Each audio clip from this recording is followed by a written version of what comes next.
ورحمة الله.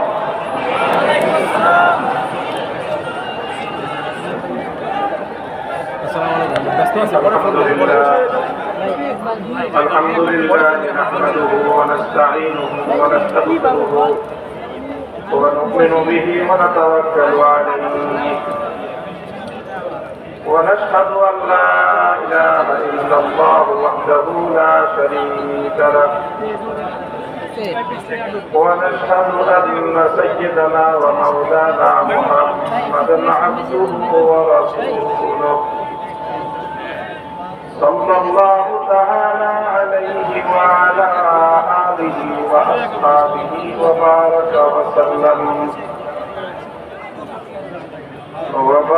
وسلم تسليما كثيرا. أما بعد فأعوذ بالله من الشيطان الرجيم. بسم الله الرحمن الرحيم. هو الذي أرسل رسوله بالهدى ودين الحق ليظهره على الدين كله ولو كره المشركون. بارك الله لنا ولكم في القرآن العظيم ونفعنا وإياكم بالآيات والذكر الحكيم. أستغفر الله لي ولكم ولسائر المسلمين فاستغفروه إنه هو الغفور الرحيم. اللهم صل على محمد وعلى آل محمد كما صليت على إبراهيم وعلى آل إبراهيم إنك حميد مجيد.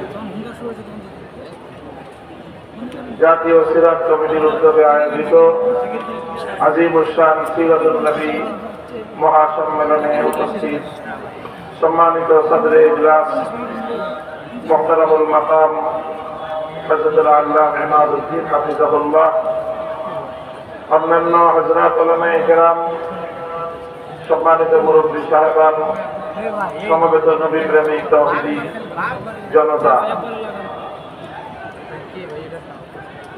মাহফিলে বক্তব্য আমার 3.5 বছর পর।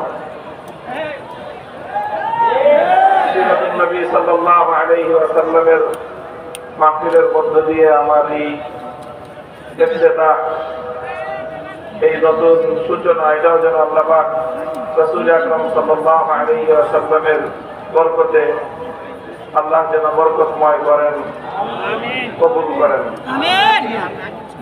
কয়েকটা কাটা কাটা কথা আমি বলবো। কথাগুলোর মধ্যে তাসালসুল থাকবে না, অর্থাৎ ধারাবাহিকতা থাকবে না। এক একটা কথা শেষ হবে আরেকটা কথা বলবো। সারাদিন আপনারা এখানে আজকের এই মুবারক মাহফিলে উপস্থিত আছেন।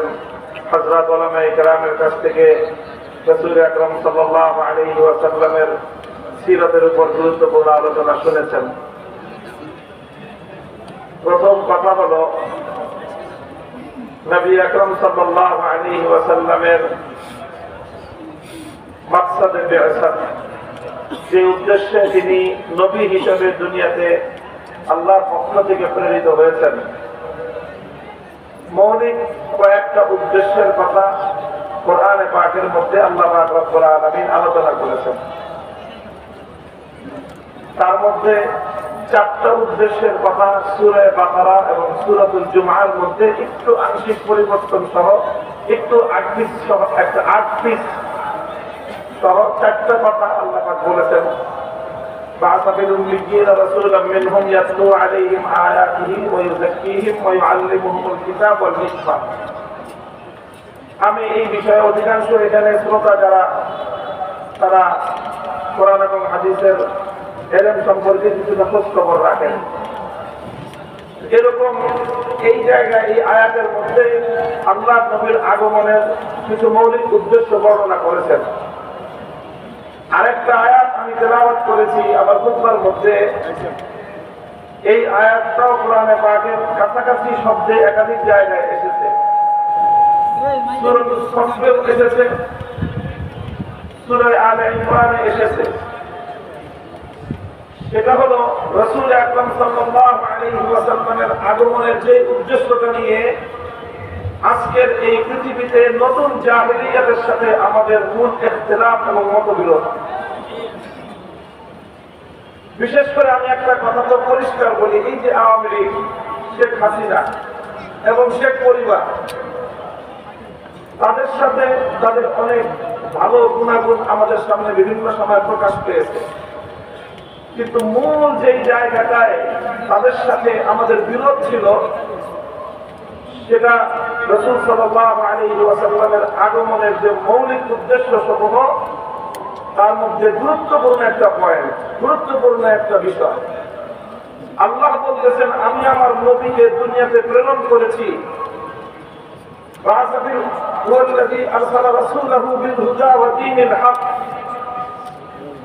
সত্য ধর্ম, সত্য দ্বীন এবং হেদায়েত দিয়ে আল্লাহ পাক তার নবীকে পাঠিয়েছেন। কেন? লিইয়ুযহিরাহু আলাদ দীনি কুল্লিহি, যেন আল্লাহর নবী আল্লাহর দ্বীনকে দুনিয়ার বাকি সকল মতামতের উপর, সকল মতাদর্শের উপর, সকল আদর্শের উপর যেন আল্লাহর দ্বীনকে বিজয়ী করতে পারেন। দ্বীনকে বিজয়ী করা আমাদের নবীর আগমনের একটা মৌলিক উদ্দেশ্য। নবীজির জিন্দেগীর মৌলিক একটা কর্মসূচি হলো আল্লাহর দ্বীনকে বিজয়ী করা। এই জন্য আজকে আওয়ামী লীগের এই দুর্দশা দেখে এই কথা আমি বলতেছি তা না। আগামী দিন কোনোভাবে যদি আগামী কোনো সময় তওবা করে এই জাতির হাতে পায়ে ধরে মাপতে যদি আবার রাজনীতিতে পুনর্বাসিত হওয়ার সুযোগ পান, তাহলে এই তওবাটা বিশেষভাবে আপনারা করে আসবেন। সেটা হলো, আপনারা ইসলামকে এতিমখানা দেখতে আপত্তি করেন না, ইসলামকে কবরস্থানে দেখতে আপত্তি করেন না, ইসলামকে মসজিদে দেখতে আপনাদের আপত্তি নাই, ইসলামকে মাদ্রাসায় দেখতে আপনাদের আপত্তি নাই, কিন্তু ইসলামের কথা নিয়ে রাজপথে নামলেই আপনাদের শরীরে অ্যালার্জির চুলকানির উপদ্রব শুরু হয়। ভালো করে বলতেছি, তখন সেই সময়ে কিছু মানুষ এই শেখ হাসিনার প্রশংসা করে, উনি তো তাহাজ্জুদের নামাজ পড়েন। কেউ প্রশংসা করে, উনি তো মাথায় পট্টি লাগান। কেউ প্রশংসা করে, উনি তো হিজাব পড়েন, উনি তাসবিহ পড়েন, উনি সকালবেলায় ঘুম থেকে উঠে জায়নামাজ তালাশ করেন, কোরআন শরীফ পড়ে দিনের কার্যক্রম শুরু করেন। এই সকল বিষয়ে পরের আলোচনা। প্রথম কথা হলো, ইসলাম আল্লাহর জমিনে বিজয়ী আদর্শ হিসেবে প্রতিষ্ঠিত হবে। আপনার রাজনৈতিক দর্শনে এটাকে মানার কোন সুযোগ আছে কিনা সেটা বলবেন।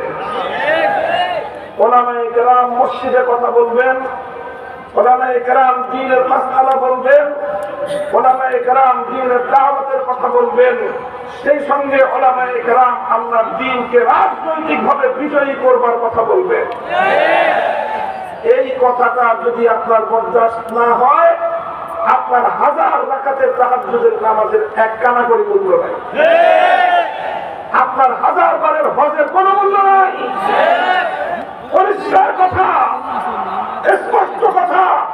শুধু আওয়ামী লীগ নয়, এই জাতীয় যারাই আছেন, ইসলামকে রাজনৈতিক ভাবে দেখতে আপনাদের পছন্দ হয় না, ওই নাম শুনে রাখেন, বাংলাদেশে আপনাদেরকে আমরা বরদাস্ত করতে পারবো না।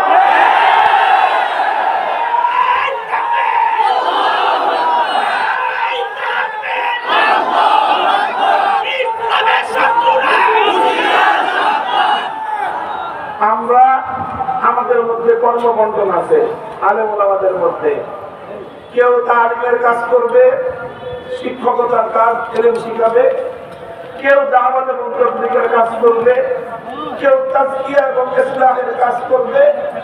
আর কারো জিন্দেগীর মূল কাজ হবে ইসলামকে রাজনৈতিকভাবে বিজয়ী করা। কাজেই কেউ যদি ইসলামী শিক্ষার বিরোধিতা করে, সে যেরকম মুরতাদ, কেউ যদি ইসলামী দাওয়াতের বিরোধিতা করে, সে যেমন মুরতাদ। কেউ যদি ইসলাম এবং তাজকিয়ার বিরোধিতা করে সে যেরকম মুরতাদ, কেউ যদি ইসলামী রাজনীতির বিরোধিতা করে সেও মুরতাদ। এই প্রশ্নে কোনো আপোষ নাই, কোনো আপোষ নাই। আওয়ামী লীগ আর আওয়ামী লীগকে দেখা দেখি মাঝে মাঝে বিএনপিও এই কথা বলার চেষ্টা করে, এই কথা বলার চেষ্টা করে যে রাজনীতিতে ধর্মের প্রবেশের কোন সুযোগ নাই।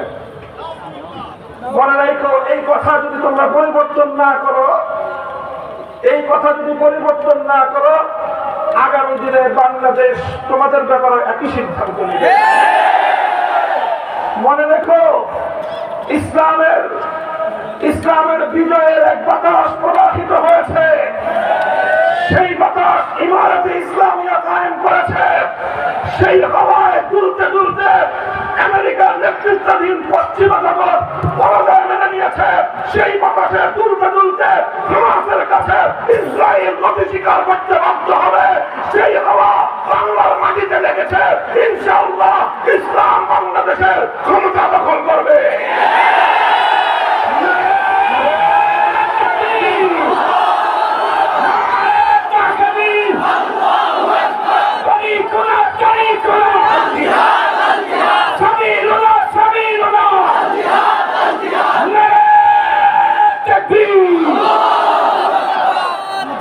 কথাটা আমাদের পরিষ্কার। অন্যান্য ধর্মের ব্যাপারে আমার কোনো কথা নাই। আমি যতটুকু তুলনামূলক ধর্মতত্ত্ব নিয়ে পড়াশোনা করেছি, জেনেছি, শুনেছি, অন্য কোন ধর্ম রাজনৈতিকভাবে বিজয়ী হওয়ার অভিলাষ রাখে না। এই জন্য ওই সকল ধর্মগুলো রাজনীতিতে থাকবে কি থাকবে না সেটা তাদের ধর্ম প্রণেতা যারা আছে, ধর্মের নিয়ন্ত্রক যারা আছে, অন্য সবগুলো ধর্ম নিয়ন্ত্রণ করে মানুষ।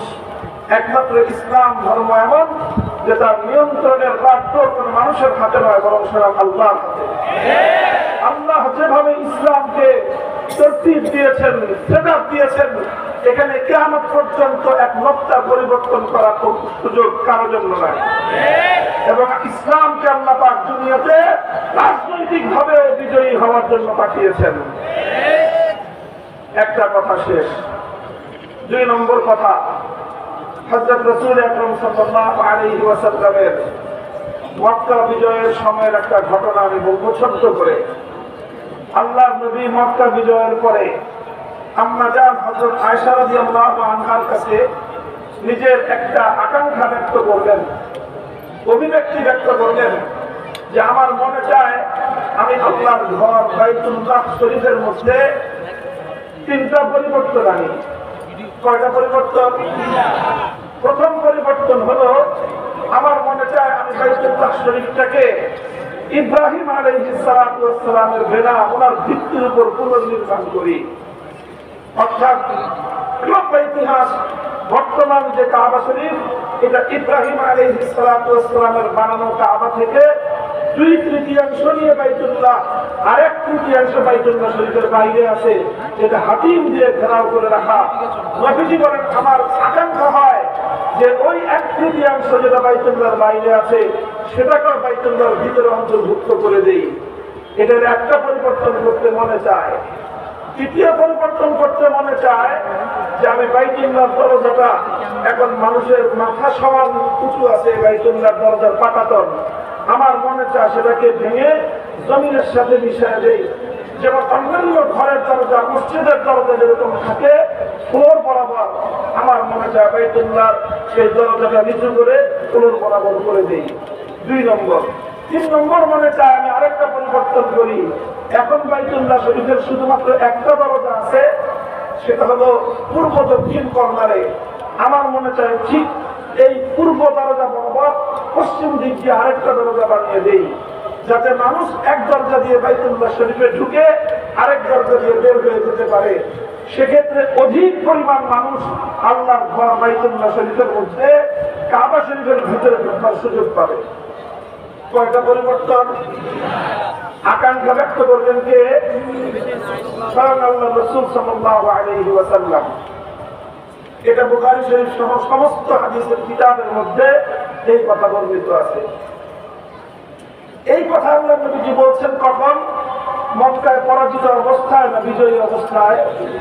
যখন মক্কা মদিনার পরিপূর্ণ নিয়ন্ত্রণ ক্ষমতা আল্লাহ নবীর হাতে। স্বাভাবিকভাবেই প্রশ্ন জাগত যে হুজুর এখন আপনি যা চাইবেন সেটাই তো হবে।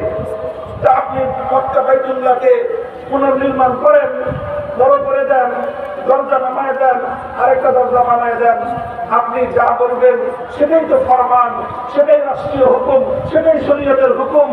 আপনার কথার সাথে তো বিরোধ করবার কারো শক্তি এখন আর নাই। আল্লাহ নবী বললেন যে এটা যদি আমি এখন করি তাহলে কিছু সাধারণ মানুষের মধ্যে যাদের বুঝ কম, যাদের জ্ঞান কম, যাদের ইলম কম, যারা নতুন নতুন মুসলমান হয়েছে, ইসলামের প্রতি এখনো তাদের পরিপূর্ণ আস্থা বিশ্বাস তৈরি হয়নি, তারা বিভ্রান্তিতে পড়বে। এই জন্য এই কাজগুলো আমি করতেছি না। ইমাম বুখারী রাহমাতুল্লাহি আলাইহি এই হাদিসকে সামনে রেখে একটা অধ্যায় স্থাপন করেছে। বাবু মান তারাকা বা'দা ইখতিয়ার মাখাফাতা আন ইয়াহসুল ফাহমু বা'দ as-সামি' ফায়াকাউ ফি আশাদ্দ মিনহু। ইমাম বুখারী বলেছেন যে অনেক অনেক উত্তম কাজ ছেড়ে দিতে হয়। কি করতে হয়? কিছু কিছু উত্তম কাজ ছেড়ে দিতে হয়। কেন? কারণ ওই উত্তম কাজটা করতে গেলে কিছু মানুষ সেটা বুঝতে পারবে না, না বুঝে তারা অনেক বড় বিভ্রান্তিতে পড়ে যাবে। সেই সকল মানুষগুলোকে বিভ্রান্তির হাত থেকে বাঁচানোর জন্য মাঝে মাঝে কিছু কিছু উত্তম কাজও ছেড়ে দিতে হয়। যেমন এই ক্ষেত্রে আল্লাহর নবী বাইতুল্লাহ শরীফকে সংস্কার করার কাজটা করেন নাই, ছেড়ে দিয়েছেন। কেন? যাতে ওই মুসলিম মানুষগুলো যেন বিভ্রান্তির শিকার না হয়ে যায়। কাজেই বুজুর্গদের যত মাজার আছে, বুজুর্গদের যত কবর আছে, সেই কবরগুলোকে যারা পাকা করেছে অনেক বড় গুনাহের কাজ করেছে। সেই কবরগুলোর উপর যারা দালান কোঠা নির্মাণ করেছে, কোন ইমারত নির্মাণ করেছে, সুস্পষ্ট আল্লাহ নবীর সহিহ হাদিস লঙ্ঘন করে তারা বুজুর্গদেরও অভিশাপ করিয়েছে, আল্লাহ নবীর হাদিসের বিরোধিতা করে তারা বড় ধরনের পাপ করেছে। এই সব কথাগুলো তার আপন জায়গায় সঠিক। তবে মনে রাখতে হবে এই সকল বড় বড় বুজুর্গ, শাহজালাল মুজাদ্দিদ আমানি, খান জাহান আলী, শাহফরান রহমাতুল্লাহি আলাইহি, বায়াজিদ বুস্তামি, সমস্ত বড় বড় বুজুর্গ যাদের কবর পাকা করেছেন, এই কবরগুলো এই সমস্ত বুজুর্গরা পাকা করেন নাই। পাকা হয়েছে ওনাদের মৃত্যুর আগে না পরে? মৃত্যুর পরে যেটা পাকা হলো ওনারা করছেন না পরবর্তীতে কেউ করেছে? পরবর্তীতে যারা করেছে তারা ভুল করেছে, অন্যায় করেছে। তারা যখন অন্যায় করেছে এরপরে সেই বুজুর্গদের কবরগুলোকে কেন্দ্র করে শিরক বিদআতের আখড়া বসিয়েছে কিছু মানুষ। কাজে এই ক্ষেত্রে আল্লাহর পয়গম্বরের সিরাত অনুযায়ী আমাদের কর্মপন্থা হতে হবে, আমাদের এই সকল কবরগুলো থেকে শিরক এবং বিদআত নির্মূল করতে হবে, এমন ভাবে করতে হবে যেন মানুষ বিভ্রান্তির শিকার না হয়। কেউ যেন প্রকৃত অর্থে আমরা যারা শাহজালালের উত্তরসূরি, প্রকৃত অর্থে আমরা যারা শাহজালাল থেকে আল্লাহু আকবারের ধ্বনি শিক্ষা গ্রহণ করেছি, প্রকৃত অর্থে আমরা যারা শাহজালালের চেতনায় উদ্বুদ্ধ হয়ে গৌর গোবিন্দদের বিরুদ্ধে রুখে দাঁড়াবার প্রেরণা পেয়েছি, কেউ যেন আমাদের বিরুদ্ধে বিসর্জন করার সুযোগ না পায় সেই বিষয়ে খেয়াল রাখতে হবে। এই জন্য বুজুর্গদের কবরগুলোর সঙ্গে এমন কোন আচরণ করা যাবে না যাতে সাধারণ মানুষ, মূর্খ মানুষ, অজ্ঞ মানুষরাও মনে করতে পারে যে ইনারা বুজুর্গদের সঙ্গে বেয়াদবি করতেছে। এমন কোন আচরণ করা যাবে না। বুজুর্গদের কবরকে বাদ দিয়ে আশেপাশে যত শিরক বিদআত আছে এই সকল শিরক বিদআতগুলোকে এগুলোকে বন্ধ করার ব্যবস্থা করতে হবে। যারা গাঁজা খায় বড় বড় বুজুর্গদের কবরে এই গাঁজাখুরি বন্ধ করতে হবে। নারী পুরুষের অবাধ মেলামেশার যে আয়োজন করে বুজুর্গদের কবরগুলোকে যারা অপবিত্র করছে, সেই অপবিত্র কর্মকাণ্ড বন্ধ করতে হবে। এই সকল কর্মকাণ্ড বন্ধ করার জন্য আমাদেরকে ধীর স্থির ধারাবাহিক পদক্ষেপ নিতে হবে। সরকারকে বলতে হবে পদক্ষেপ নেন। আপনারা তো এখন দাবি করেন যে জনগণের সরকার। এই দেশের অধিকাংশ ধর্মপ্রাণ মুসলমান সমস্ত বুজুর্গদের কবরকে কেন্দ্র করে সংগঠিত শিরক বিদআতের আখড়াকে তারা পছন্দ করে না। কাজে এই সকল অপকর্ম বন্ধ করে বুজুর্গদের কবরগুলোকে এই নোংরামির হাত থেকে রক্ষা করেন।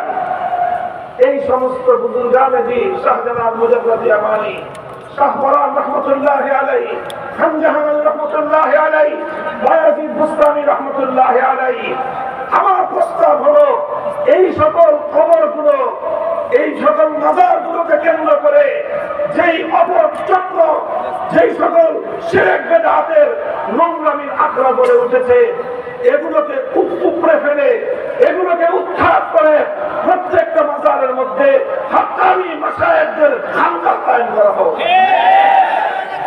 খালি ভেঙে দিলে হবে না, সাথে আখড়া ভেঙে দিলে কাজ শেষ হবে না।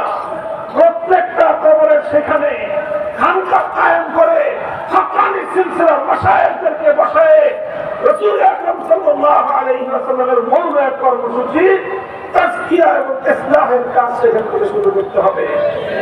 বায়াত করেন, কাকে কোন মাজারে বসাবেন ঠিক করেন। কাকে কোন মাজারে? শাহজালাল মুজাদ্দিদ আমানির মাজারে এমন এক বুজুর্গ দিবেন যিনি শুধু তাসবিহ হবে না, শাহজালাল মুজাদ্দিদ আমানির মতো গৌর গোবিন্দের বিরুদ্ধে জিহাদেও যেতে পারে। আর বাকিগুলা করে দেবেন। আমি একটা কথা বলে দিলাম, ইনশাআল্লাহ ওলামায়ে কেরাম আমরা এইভাবে কাজ করব। কথা ঠিক?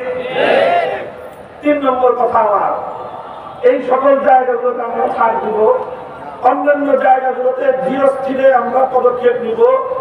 আমরা আল্লাহ রাসূল সাল্লাল্লাহু আলাইহি ওয়াসাল্লামের যে কর্মপন্থা ছিল ধারাবাহিকভাবে ধীরে ধীরে তাদাররুজান মুআত্তাআন্নি ধীরে ধীরে আমরা এক একটা বিষয়কে পদক্ষেপ গ্রহণ করে বাস্তবায়নের দিকে অগ্রসর হয়ে যাব। শুধু একটা বিষয়ে কোন নম্রতার সুযোগ আমাদের কাছে নাই, সেটা হলো আমার নবীর ইজ্জত।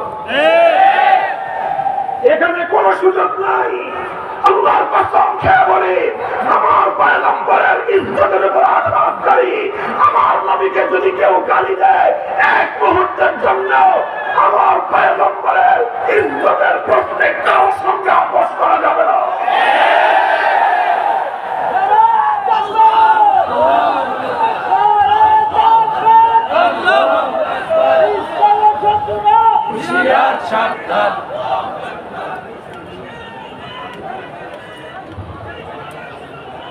এটা গেল 3 নম্বর কথা। কাজেই আমরা অন্তর্বর্তীকালীন সরকারের কাছে স্পষ্ট পয়গাম দিয়ে দিতে চাই, অনেক ধরনের সংস্কারের কথা শুনতেছি। রাষ্ট্র সংস্কার করবেন, ভালো কথা।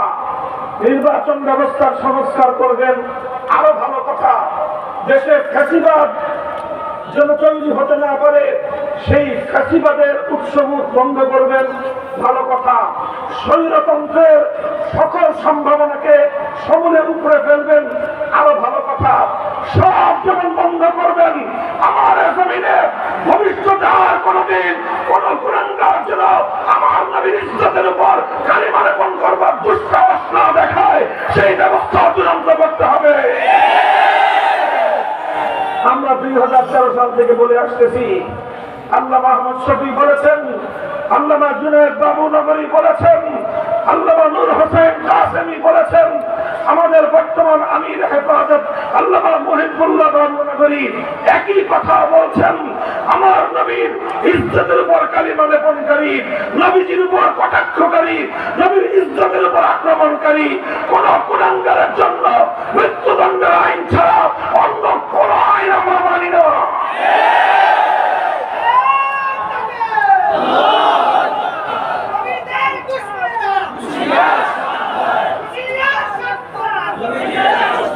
কাজেই এই কথা আমরা বলবো, মাঝে মাঝে এই যে সাম্প্রদায়িক সংঘাতের যে একটা আবহ তৈরি করা হয় অধিকাংশ ক্ষেত্রে, আমার নবীকে যদি কেউ গালি দেয় তার পূর্ববর্তী ধর্ম পরিচয় কি সেটা আমাদের বিবেচনা করার এক মুহূর্তের জন্য সময় নাই। তার নাম যদি রাজীব হায়দার হয় তার ব্যাপারে আমাদের যেই করণীয় হবে, তার নাম যদি কোনো ঘোষ হয় তার ব্যাপারে আমাদের ফয়সালা বিন্দুমাত্র ভিন্ন কিছু হবে না। আমার নবীর ইজ্জতের উপর কটাক্ষকারীর একটাই পরিচয়, নবীজিকে যে দুশ্মন তার একটাই পরিচয়, নবীজিকে যে গালি দেয় তার একটাই পরিচয়। তার কোনো ধর্ম পরিচয় নাই, তার কোনো রাজনৈতিক পরিচয় নাই, তার কোনো গোষ্ঠীর পরিচয় নাই, তার কোনো বর্ণের পরিচয় নাই, তার কোনো ভাষার পরিচয় নাই। আল্লাহর পয়গম্বরের ওরে 200 কোটি উম্মতের কাছে তার একটাই পরিচয়, সে গুস্তাখে রাসূল, সে নবীর উপর আক্রমণকারী, সে নবীর দুশ্মন, সে মানবতার দুশ্মন। তার একটাই শাস্তি, মৃত্যুদণ্ড কার্যকর করা।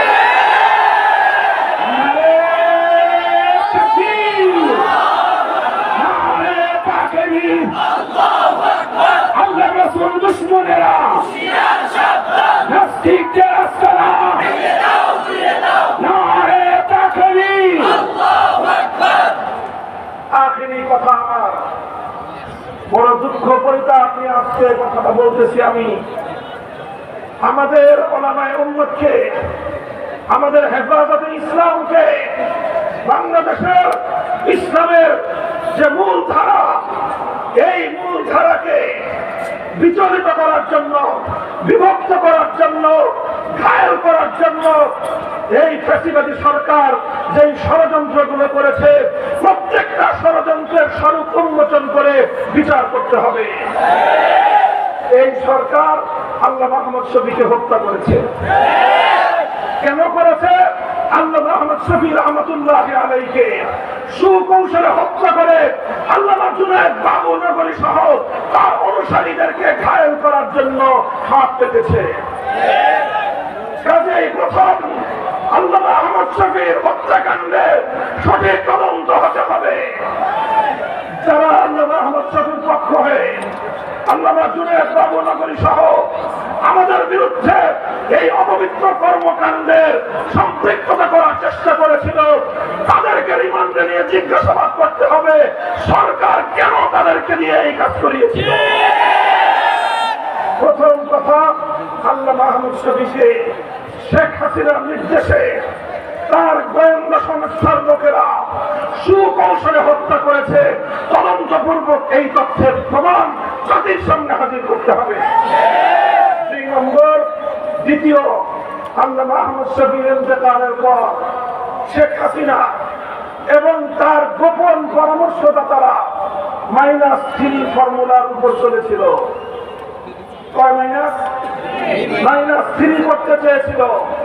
প্রথম মাইনাসের তালিকায় ছিলেন নূর হোসেন কাসেমি রাহিমাহুল্লাহ, দ্বিতীয় মাইনাসের তালিকায় ছিলেন আল্লামা জুনায়েদ বাবুনগরী রাহিমাহুল্লাহ, আর তৃতীয় মাইনাসের তালিকায় ছিলেন আলী মাহমুদ মামুনুল হক।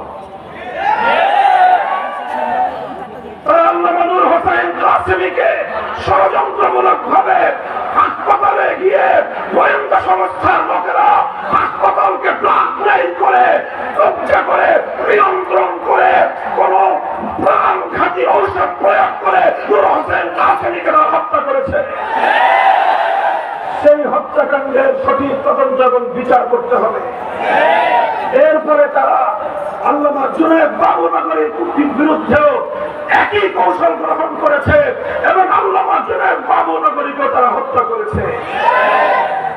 এই 3 হত্যাকাণ্ডের যথাযথ তদন্ত এবং তার জন্য দায়ীদেরকে জাতির সামনে চিহ্নিত করে, মুখোশ উন্মোচন করে বিচার করতে হবে। আর এরপরে আমাকে একটা করুণা করেছে যে ওর বয়স কম, বেঁচে থাকুক কিছুদিন। আমাদের 3 মুরব্বীরা মাসছে, আল্লাহ জানে ওদের মধ্যে কেউ হয়তো আমার পরিবারে দোকান হয়েছে যে ও বেঁচে থাকুক, কিন্তু এমন ভাবে বেঁচে থাকুক যেন দেশের মানুষের কাছে ও মুখ দেখাতে না পারে। আমাকে জনগণ থেকে বিচ্ছিন্ন করার পায়তারা চালিয়েছিল। আমি পরিষ্কার ভাষায় বলি, 2021 সালে 3 এপ্রিলের পর আমার বিরুদ্ধে যারা যারা কথা বলেছে, যেই রূপেই বলে থাকুক, যেই আকৃতিতেই বলে থাকুক, তারা সব উপরোক্ত 3 হত্যাকাণ্ড সহ আমার বিরুদ্ধে ষড়যন্ত্রের সঙ্গে জড়িত ছিল। ব্যাপারটাকে কেউ আমার ব্যক্তিগত বিষয় হিসেবে বিবেচনা করবেন না। আমি ছিলাম 3 জনের একজন, আহাদুস সালাসা। আমি ছিলাম 3 জনের একজন। আমার 2 পূর্বসূরীকে হত্যা করেছে। আমার আল্লাহ আহমদ শফিকে তারা হত্যা করে আমি যেন এদেশের ধর্মপ্রাণ মুসলমানদেরকে নিয়ে এই ষড়যন্ত্রের বিরুদ্ধে রুখে দাঁড়াতে না পারি, এজন্য আমার বিরুদ্ধে এমন ষড়যন্ত্রের বীজ তারা বুনেছিল, এমন ষড়যন্ত্রের চাও তারা বিছিয়েছিল, যেন ভবিষ্যতে আর কোনোদিন কেউ মামুনুল হক হওয়ার স্বপ্ন না দেখে। মুহতারাম হাজিরিন, আমার কথা আর বেশি কিছু নয়। এই 4টা ঘটনা একই সূত্রে গাঁথা। আলেম সমাজকে বলবো, সরল হওয়া ভালো, এত সরল হওয়া ভালো না। আলেমদেরকে বলবো, সরল হওয়া ভালো, এত সরল হওয়া ভালো না। যারা সেদিন আল্লাহ আহমদ শফিকে হত্যা করে তার হত্যাকাণ্ডে যায়, তার জীবনের প্রধান সহকর্মী আল্লামা জুনায়েদ বাবুনগরী সহ ওলামায়ে ইসলামের উপর, হেফাজতে ইসলামের নেতৃবৃন্দের উপর চাপিয়ে দেওয়ার চেষ্টা করেছিল, তারা বাংলাদেশ থেকে ইসলামের শেকড় সহ উপড়ে ফেলবার পায়তারা করেছিল। কাজেই এগুলো সুন্দরভাবে, এগুলো যথাযথ তদন্ত, এর স্বরূপ উন্মোচন এবং এর সঠিক বিচার এই জাতি প্রত্যাশা করে। কথা বলেন ঠিক না বেশি? ইনশাআল্লাহ আমরা ঐক্যবদ্ধ আছি। আমাদের সভাপতি সাহেব আমার জন্য মন্ত্রিত্বের কথা বলেছেন। মন্ত্রিত্ব সাময়িক বিষয়, মন্ত্রিত্ব সাময়িক বিষয়। আমাদের হাফিজ হুজুর মন্ত্রিত্ব করেন নাই, আমাদের শেখুল হাদিস আল্লামা আজিজুল হক মন্ত্রিত্ব করেন নাই, আমাদের মুফতি আমিন রহমতুল্লাহ আলাইহি মন্ত্রিত্ব করেন নাই, সৈয়দ ফজলুল করিম পীর সাহেব চরমনাই রাহিমাহুল্লাহ মন্ত্রিত্ব করেন নাই, আল্লামা আহমদ শফি মন্ত্রিত্ব করেন নাই, আল্লামা জুনায়েদ বাবুনগরী মন্ত্রিত্ব করেন নাই। আমাদেরও প্রয়োজন না করলে মন্ত্রিত্ব করার খাহেশ নাই। তবে একটা খাহেশ আছে, একটা চিন্তা আছে। বাংলাদেশে বোনাস হায়াত চাল পাইছি। আমার বেঁচে থাকাতে এখন বোনাস, যদিও বয়স আমার খুব বেশি না, 51 বছর মাত্র শেষ করেছে, সেই হিসাবে আমার বয়স স্বাভাবিক হায়াত অনুযায়ী বোনাস বলার কথা না। যেই ষড়যন্ত্রের জাল ভেদ করে আল্লাহ পাক আমাকে আমাদের পূর্ববর্তী আকাবের সালাসের পরে আল্লাহ আমাকে হায়াতে রেখেছেন, এটা আল্লাহ পাকের বিশেষ কুদরত। আমাকে চেষ্টা করেছিল তারা জনবিচ্ছিন্ন করার, আল্লাহ পাক রব্বুল আলামিন মানুষের অন্তরের মধ্যে আমার প্রতি মহব্বত এবং ভালোবাসা বৃদ্ধি করে দিয়েছেন।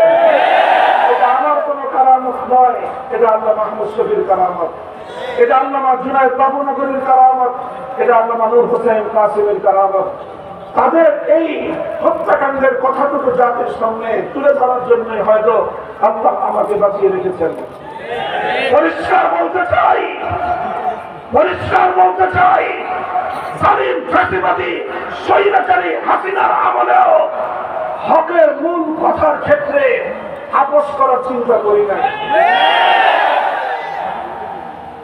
ভালো ভালো বুঝেছিলাম মহানবাবের মূর্তি বানায় না, ভালো হবে না। মানুষটা মারা গেছে এবং তাকে আমরা মুসলমানই মনে করি, কাজেই তার মূর্তি বানায় আল্লাহর সামনে তাকে লজ্জিত করেন না, জনগণের সামনে তাকে অপমান করার ব্যবস্থা করেন না। কথাটা ভালো লাগলো না আমাদের। আমার বিরুদ্ধে তিনি ক্ষিপ্ত হলেন, জাতীয় সংসদে তিনি আমার বিরুদ্ধে কথা বললেন, তার গোটা রাষ্ট্রযন্ত্রকে আমার বিরুদ্ধে জ্বালিয়ে দিলেন। ডিজিএফআই, এনএসআই সহ প্রত্যেকটা গোয়েন্দা সংস্থা যাদের কাজ ছিল রাষ্ট্রীয় নিরাপত্তা নিশ্চিত করা, সব কাজ বাদ দিয়ে তারা আমাদের আলেম সমাজকে জাতির সামনে হেয় প্রতিপন্ন করার জন্য তার মাঠে নেমে রাখলো। খালি কাদেরকে বরখাস্ত করতেছেন দেখতেছি আমরা। আমাদের ওই নাটকের সময় কারা কারা ছিল অনেকের চেহারা আমার মনে আছে।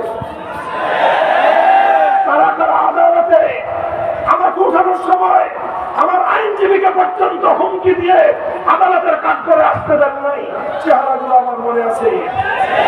আদালতে থাকবে বিচারক আর আইনজীবীরা। আমাকে আদালতে উঠানোর সময় সশস্ত্র বাহিনীর সদস্য সেখানে উপস্থিত কেন ছিল? প্রশ্নটা আজকে করলাম না, প্রয়োজন হলে ভবিষ্যতে করব। মনে রাখবেন, মনে রাখবেন, আলেম সমাজকে জাতির কাছ থেকে বিচ্ছিন্ন আপনারা করতে পারবেন না। কারণ ওলামায়ে কেরাম আল্লাহর জন্য কাজ করেন, আল্লাহর দ্বীনের জন্য কাজ করেন, হকের ঝান্ডা সমুন্নত করার জন্য কাজ করেন। জীবনের পরোয়া করার সময় নাই। বলে দিই, আবারও বলছি, হিন্দু ধর্মাবলম্বীরা তারা তাদের মন্দিরে মূর্তি কয়টা বানাবে সেটা নিয়ে আমাদের মাথা ব্যথা নাই। হ্যাঁ, একটা আফসোস আছে যে তারা সঠিক ধর্ম পেয়ে পেল না, ইসলাম ধর্ম গ্রহণ না করে জাহান্নামের কাছে তারা চলতেছে, মনে ব্যথা আছে। কিন্তু তাদের মূর্তি নিয়ে আমাদের মাথা ব্যথা নাই। কিন্তু মুসলমানদের কোন জাতীয় স্থাপনায় রাষ্ট্রীয় সম্পদ ব্যয় করে মূর্তি বানাবেন, আমরা মুখে আঙুল দিয়ে চুষবো। হাসিনার আমলেও হয় নাই, ভবিষ্যতেও হবে না। বাংলাদেশে নতুন করে আর কোনদিন ভাস্কর্যের নামে মূর্তি সংস্কৃতি বাস্তবায়ন করতে দেব না। প্রস্তুত থাকবেন তো ইনশাআল্লাহ? আমাদের কাজ হলো ইসলাম ধর্মের পাহারাদারি করা। হাফিজ হুজুর বলতেন যে তোমরা রাষ্ট্র চালাও, ওটা নিয়ে কারাকারি করার খুব আগ্রহ আমাদের নাই। আমাদের জায়গাগুলোকে কাজ করার জন্য নির্বিঘ্ন পরিবেশ তোমরা রাখবা। আমাদের কোনো কাজের ব্যাপারে নাক গলাতে আশপাশে নাক আমরা কেটে ফেলবো। আমার আগামী প্রজন্মের কোন সন্তানকে নাস্তিক্যবাদে দীক্ষিত করবার কোন পায়তারা বরদাস্ত আমরা করবো না। এই বিষয়গুলোকে বাদ দিতে হবে। আগামী প্রজন্ম যেন ইসলামের নবী মুহাম্মদ আরবি সাল্লাল্লাহু আলাইহি ওয়াসাল্লামের সিরাত এবং তার জীবন সম্পর্কে যেন জানতে পারে। এই ধরনের শিক্ষা কারিকুলাম এবং শিক্ষা সিলেবাস জাতীয় শিক্ষা ব্যবস্থার অন্তর্ভুক্ত করতে হবে। এগুলো যদি করেন, ইসলাম ধর্মটা নির্বিঘ্ন নিরাপদ থাকে। আমরা যারা আল্লাহর জমিনে আল্লাহর দ্বীনকে দাওয়াত করে আন্দোলন করি, সংগ্রাম করে রাজনীতি করি, আমাদের রাজনীতি নিয়ে যদি কারো অ্যালার্জি চুলকারি না থাকে, তার ব্যাপারেও আমরা জিরো টলারেন্স নীতিতে যাব না। কিন্তু যে আমাদের জমিনে ইসলামের নামে আল্লাহর জমিনে আল্লাহর দ্বীনকে বিজয়ী করবার রাজনীতির উপর আঙ্গুল তুলতে যাবে, সে আঙ্গুল আমরা ভেঙে ফেলবো। কথা পরিষ্কার? এটাই সিরাতুন নবী, এটাই সিরাতুন নবী। আমরা নরমের নরম থাকতে চাই, নম্রভাবে দ্বীনের দাওয়াত দিতে চাই। যদি কেউ আমাদেরকে বাধা দিতে আসে, আমরা বাধার পাল্টা জবাব দিতে চাই। আল্লাহ পাক আমাদেরকে বুঝবার তৌফিক দান করেন। সিরাতুন নবীর সোনালী আদর্শ মোতাবেক আল্লাহ সমাজ গঠন করার তৌফিক আমাদেরকে দান করেন। জাতীয় সিরাত কমিটির ঐতিহাসিক আযীম শান এই ইজলাসকে আল্লাহ কবুল করুন। উলামায়ে ইসলাম এবং উলামায়ে হকের মধ্যে অভূতপূর্ব একটি সম্ভাবনা তৈরি হয়েছে, আজও তার প্রদর্শন হয়েছে। ইনশাআল্লাহ আমরা আল্লাহ পাক আমাদের যাদেরকে আপনাদের অনুসরণীয় বানানোর তৌফিক দিয়েছেন, ইনশাআল্লাহ আগামী দিনে আরো অতীতের চেয়ে ঐক্যবদ্ধ হয়ে আমরা দিনের পথে আমরা অটল এবং অবিচল ঐক্যবদ্ধভাবে সামনের পথ চলবো।